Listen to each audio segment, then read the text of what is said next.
The next speaker is Uzma Zahid, who is from King's College London and is going to talk about impact of body dynamics on brain MRI reliability.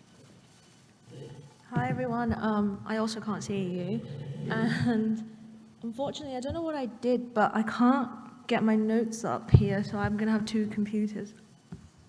I'm going to wait for it to start.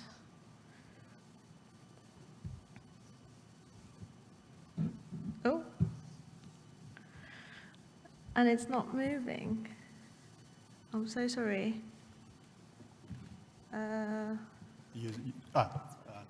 Oh, yeah. Okay, but it's not coming up on here. No. Let me, if I just press enter. Oh, perfect. That's fine. Sorry. Right, thank you for letting me come here and present to you. This is a very, very small study that we carried out, and I was trying to think when. I think around 2017, I was a research assistant then. I'm a research fellow now at KCL, and I work in psychiatry. And so it's been published, and I'm going to present. So I suspect there have been updated references, but I'm going to present just what we published and just put myself in the mindset of the time when we were writing this. And we were looking at the impact of physiological factors on longitudinal structural MRI measures of the brain.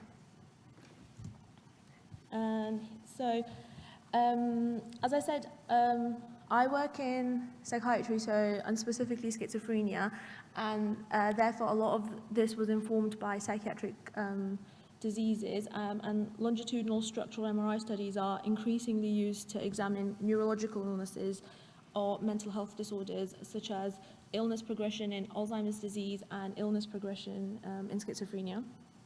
And these studies are also used to look at healthy aging and neurodevelopment.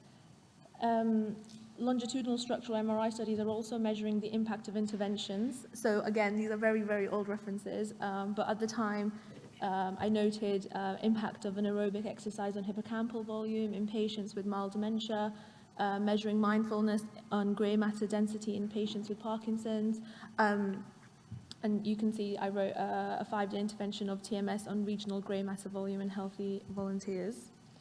But although cross-sectional structural MRI studies of psychiatric disorders show reasonably large case control effect sizes in volume, within subject brain morphometry studies showed smaller regional brain volume change. And so, for example, at the time, a meta-analysis by Olabi and colleagues reported differences in the whole brain grey matter volume reduction of approximately 0.5% per year between patients with schizophrenia and healthy controls.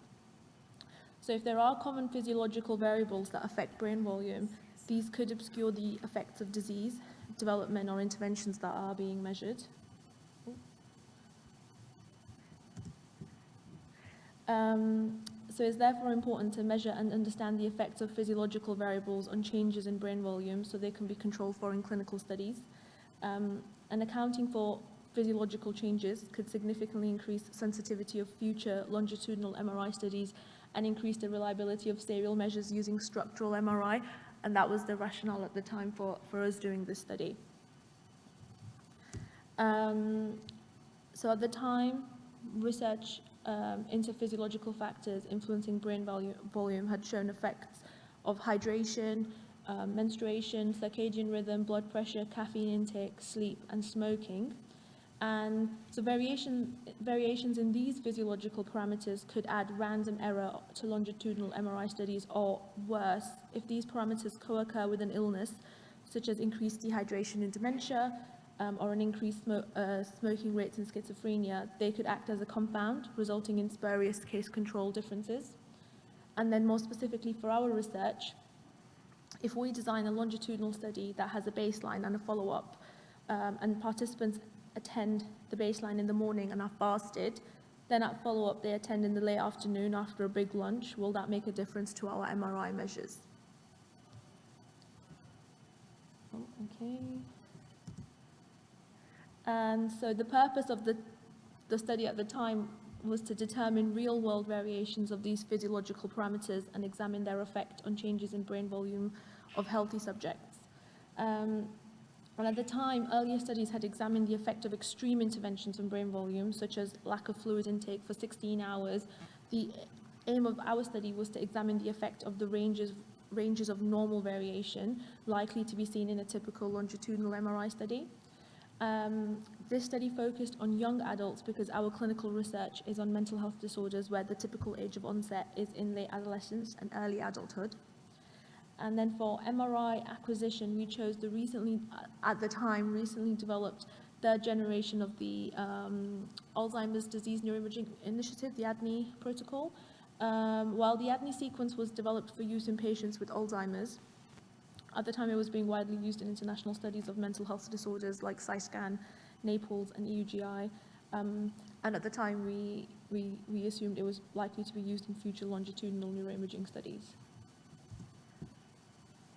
So when examining the effects of physiological factors on brain volume, a potentially large number of brain regions could be examined, leading to false positives. So for this reason, we focused on changes of 4 a priori hypothesized brain volumes, 2 global brain volumes, total brain and total grey matter, and lateral ventricle volume were selected as they have shown the strongest evidence for an effect of physiological variables. And then hippocampal volume was additionally selected as the hippocampus has been a major focus of research in both psychiatric and neurological illnesses. Additional free surfer subcortical and cortical regions were analysed in an exploratory analysis. And so, as I said, at the time, this was happening at King's College London, subjects were recruited from the Institute of Psychiatry and from the general public. And so after screening, participants attended the MR unit on 2 occasions, approximately 3 weeks apart. And at baseline and follow-up visits, they had an MRI scan, completed a questionnaire, had their blood pressure measured, and provided a urine sample. And from the urine sample, we could ascertain their hydration levels. 2 consecutive structural MR scans were required at baseline, so that's A1 and A2, and then our follow-up at B1 and B2. The within-session variability was examined using A1 and A2, and then between-session variability examined using A1 and B1. On the day of the scan, participants were asked to self-report their caffeine intake, so that was cups of caffeinated drinks, their tobacco use, sleeping patterns, and female participants were asked to record the number of days since the beginning of their current menstrual cycle. And participants also provided a urine sample to determine how hydrated they were. And urine was analysed on the same day using a refractometer, which measures urine-specific gravity. I did that myself. I think that was my first gross research experience. Blood pressure was measured using by placing the cuff on the upper left arm while participants were seated. And then unfortunately, as only one participant was a smoker, we removed that from as a variable from the final analysis. So you can see here that the parameters, MRI data was collected on a 3T scanner, just in one of our units.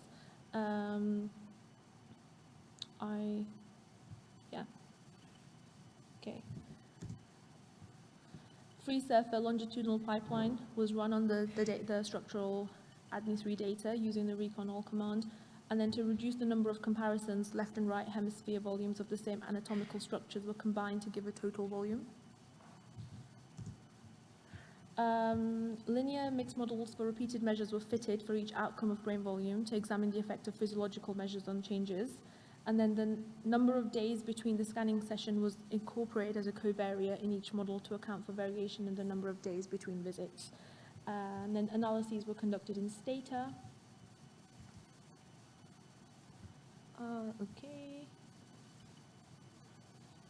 So you can see here, we had 20 healthy participants complete both visits. I don't know if that's clear, but the first 2 columns show the mean and the standard deviation for baseline volumes. The next 2 columns show the mean and standard deviation for follow-up values. And then we also show the range of change between baseline and follow-up visits. So for example, for sleep in the change column, the greatest increase was 180 minutes, and then the greatest decrease was 210 minutes. And in the final column, you can see the absolute mean percentage change from baseline to follow-up. And then again for sleep, overall there was a roughly 22% change over the course of the study.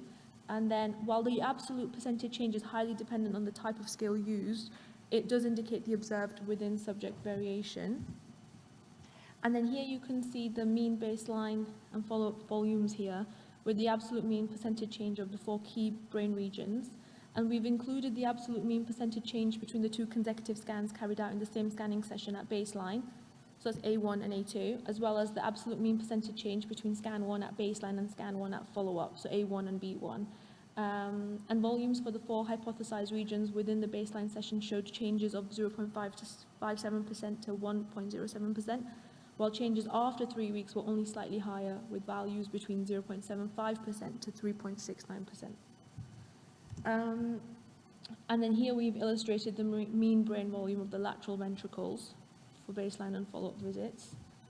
And here you can just see the effects of the physiological variables on the total brain volume. And we found no significant effect of any of the physiological variables on hippocampal volume, lateral ventricles, and total brain. But there was a significant effect of caffeine on total grey matter volume when this was considered alone. However, this effect did not survive the required threshold for multiple comparisons.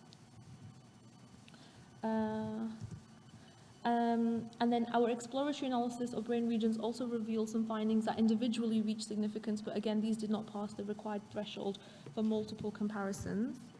And although findings here suggest that physiological variables did not have a substantial effect on brain volume, it is useful to estimate the maximum percentage change in brain volumes that could be expected to occur from normal variation of these variables. And we use the outputs from the linear mixed models that we computed earlier to report these estimates. So this is an example of the calculation. The actual range in change in hydration from baseline to follow-up in our sample is shown in blue. And if you follow the right-hand side blue line up, you hit the black regression line. The 95% confidence interval ranges from the 2 grey lines. So using this, you can see that the levels of hydration may result in a total brain volume percentage change ranging from around minus 0.34 to 0.23%. Do I have time? Okay, I'm going to be quicker.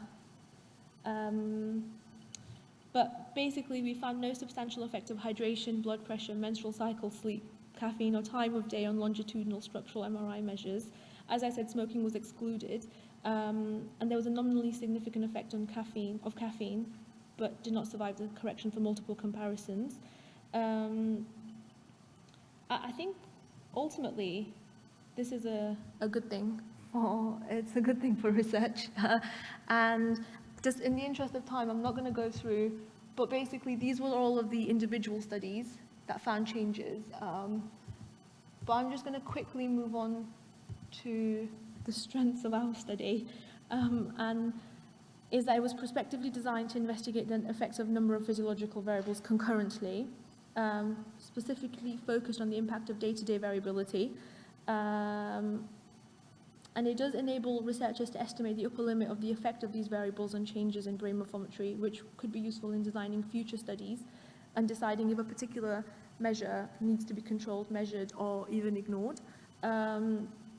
I haven't talked about this in this here right now. This is just physiological variables, but we also looked at motion, head tilt, etc.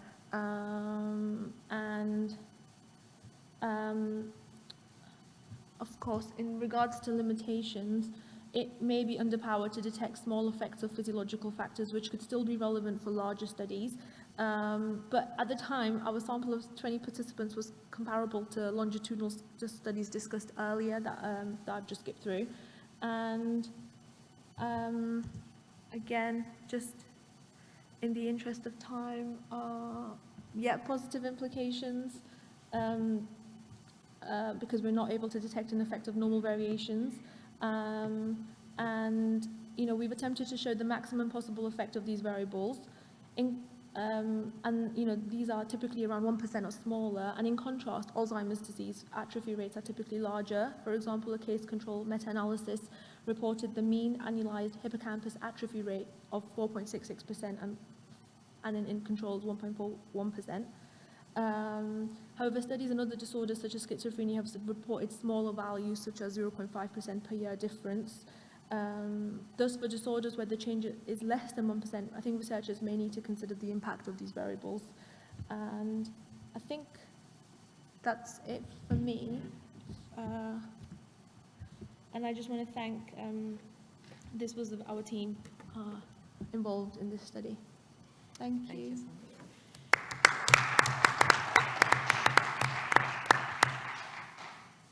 Any questions from the audience?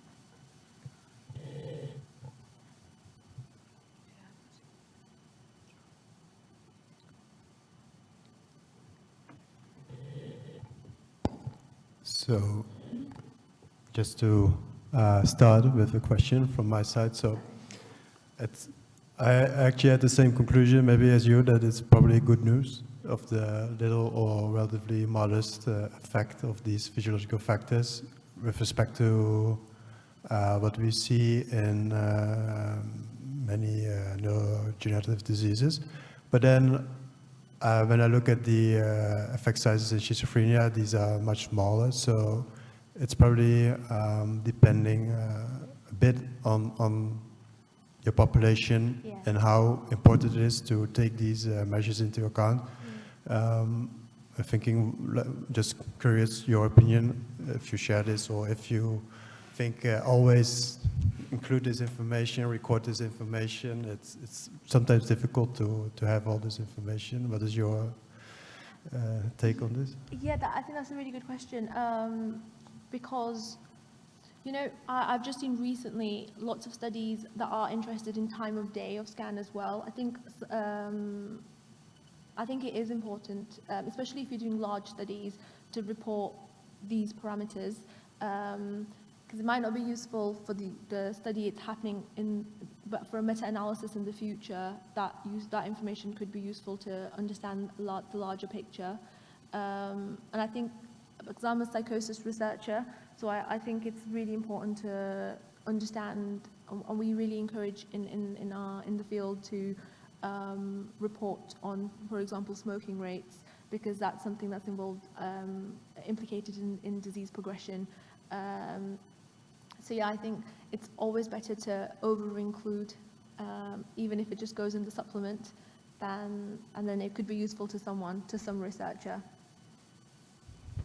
Okay, thank you. So I have maybe one more question. So you had some kind of hypothesis, like four brain structures that you were particularly looking into.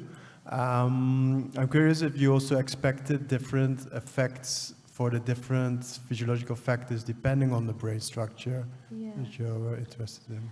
We were, and so again I skipped through them, but you know, so we had identified individual studies that have looked at those physiological variables, and so although we didn't have a region-specific hypothesis, there are studies that are, again, it's also disease-specific, so whichever area of research you're in, I think, so for example, in schizophrenia, we have hippocampus, we have the thalamus, the anterior cingulate cortex, and we focus on those regions. I think in the published paper, we've basically, using FreeSurfer, have mapped out the entire brain. So for whatever region you could possibly be interested in, we've provided the estimates for that region, and then all of our variables. So there are individual hypotheses, but again, so specific to the disease that you're interested in. Okay, thank you. It's great to have this kind of resource for other researchers. Thank you. Thank you so much. Thank you. So thank Uzma again for a great talk. Or if you have any questions. No? Okay, thank you. Thank